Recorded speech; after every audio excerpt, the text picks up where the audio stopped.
पिछली वीडियो में मैंने रिएक्ट का प्रोजेक्ट अपने सिस्टम पे इंस्टॉल किया था, ठीक है। तो उसके साथ ही हमें कुछ बाय डिफॉल्ट फाइल्स मिली थी जो रिएक्ट हमें देता है। तो आज इस वीडियो में हम वही देखेंगे कौन सी फाइल हमारे लिए इंपॉर्टेंट होती है, किस फाइल में हम अपना फोल्डर स्ट्रक्चर क्रिएट करते हैं, कौन सी फाइल मेन होती है, ठीक है। तो चलिए चलते अपने लैपटॉप स्क्रीन पर। तो पिछली वीडियो में हमने रिएक्ट का प्रोजेक्ट इंस्टॉल किया था, तो ये हमारा वो प्रोजेक्ट है। इसमें कुछ फाइल्स हमें दिख रही है, जैसे नोड मॉड्यूल हो गया, पब्लिक हो गया, एसआरसी हो गया, log.json हो गया, package.json हो गया, ठीक है। तो आज तो हम यही देखेंगे कि इन फोल्डर्स में होता क्या है। तो जो ये नोड मॉड्यूल है, ये फोल्डर तब क्रिएट होता है जब हम npm इंस्टॉल की कमांड रन करते हैं। तो सेकंड फोल्डर हमें दिख रहा है वो पब्लिक फोल्डर है। ये फोल्डर सिर्फ स्टैटिक फाइल्स और स्टैटिक फोल्डर्स के लिए बना होता है। जैसे कि मान लो आप HTML फाइल्स होगी या फिर इमेजेस होगी, आपकी manifest.json होगी, ठीक है। जो थर्ड फोल्डर है वो SRC है। SRC हमारा एक कोड बेस फोल्डर होता है। इसमें ही हम अपने कोड का स्ट्रक्चर रेडी करते हैं कि हमारा एसेट्स कहाँ आएंगे, हमारे कंपोनेंट्स कहाँ आएंगे, हमारे फंक्शंस कहाँ बनेंगे, हमारे मिडलवेयर फाइल कहाँ बनेगी, हमारा कंट्रोलर कहाँ बनेगा, ठीक है। तो उसके बाद हम बात करते हैं पैकेज log.json की। पैकेज log.json में जो भी हम पैकेज इंस्टॉल कर रहे हैं उसका एग्जैक्ट वर्जन log होता है, ठीक है। तो जो नेक्स्ट फोल्डर है वो पैकेज.json है। पैकेज.json में हमारे प्रोजेक्ट के कुछ बेसिक डिटेल्स होती है, स्क्रिप्ट्स होते हैं, और जो भी तो हम इसको अब रन कैसे करेंगे, ठीक है। तो मैं ls करता हूँ, ठीक है। ls मैंने क्यों किया, क्योंकि yt नाम का एक फोल्डर है, उस फोल्डर के अंदर हमारा रिएक्ट प्रोजेक्ट है, ठीक है। तो मुझे पहले रिएक्ट के अंदर जाना पड़ेगा। तो मैं कैसे जाऊँगा, cd रिएक्ट। अब मैं उस रिएक्ट फोल्डर के अंदर आ चुका हूँ। अब मुझे वो कमांड एग्जीक्यूट करना है, npm restart।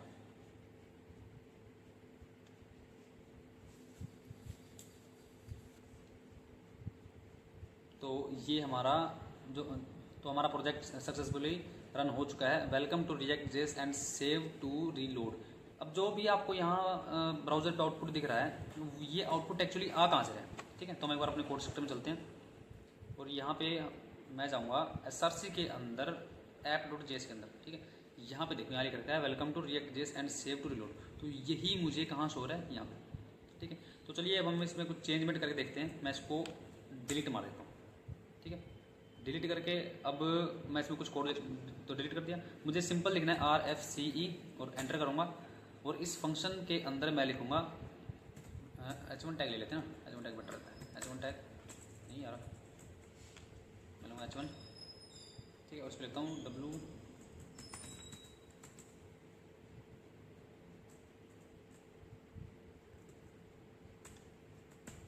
ठीक है। इसको सेव करते हैं। अब जाते हैं दोबारा ब्राउज़र पे, देखते हैं क्या आउटपुट आता है, क्या चेंजमेंट आती है, ठीक है। तो ये लीजिए, ठीक है। तो हम app.js के अंदर जो भी लिखेंगे, हम अपना जो भी फंक्शन बनाएंगे, वो हमें सीधा कहाँ रिडायरेक्ट करेगा, कहाँ शो होगा, ब्राउज़र के ऊपर, ठीक है। तो मैं एक बात और बताना चाहता हूँ आपको। हमने बात करी थी पब्लिक फोल्डर की। पब्लिक फोल्डर के अंदर एक index.html है, ठीक है, और यहाँ पे एक ID है रूट। तो रिएक्ट ऐप जो कनेक्ट होता है वो index.html फाइल के साथ कनेक्ट होता है, क्योंकि जो हमारा पब्लिक फाइल है ब्राउज़र से यही कम्युनिकेशन करता है, ठीक है। कम्युनिकेशन कैसे करता है, अब इसकी आईडी होगी रूट, ठीक है। अब मैं आता हूँ SRC के अंदर index.js के अंदर, ठीक है। ये देखिए जो हमारा ऐप है वो कहाँ रेंडर हो रहा है, रूट के अंदर, ठीक है। तो आज की वीडियो में इतना ही।